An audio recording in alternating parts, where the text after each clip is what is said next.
In this video, we will find the derivative of e raised to alpha multiplied by x using the definition of the derivative above. Also, we have defined e raised to x as the following power series. So let's begin.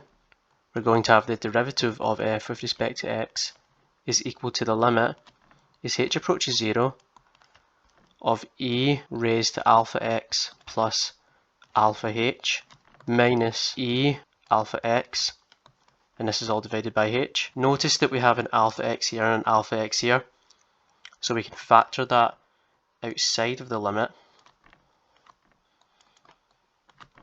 and we're left with the limit as h approaches 0 of e raised to alpha h minus 1 divided by h. Now, using this definition right here, we can rewrite e raised to alpha h minus 1 as alpha h raised to 0 divided by 0 factorial plus alpha h raised to the first power divided by 1 factorial plus alpha h all squared divided by 2 factorial, and so on and so forth. We would just continue in this manner according to this formula up here.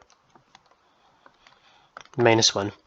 Now this is equal to 1 plus alpha h plus alpha squared times h squared divided by 2 factorial, so on and so forth, minus 1.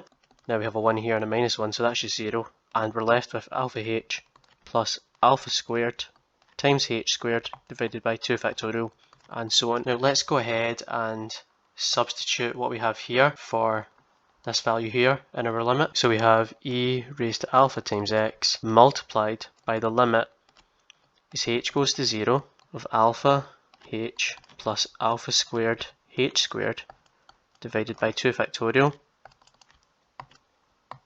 all divided by h. What we can go ahead and do is factor h out of the numerator. So we have e raised to alpha x multiplied by the limit as h goes to 0 of h times alpha plus alpha squared times h divided by 2 factorial, all divided by h. Now these two cancel, and we're left with e raised to alpha x multiplied by the limit as h goes to 0 of alpha plus alpha squared times h divided by 2 factorial. At this point we can just go ahead and let h equal 0, so this is 0 and everything else is 0. We're just left with alpha multiplied by e raised to alpha x, and that's the answer to our problem. Thank you very much for watching. I hope you have a good day. If you have any questions, make sure to leave them in the comments below.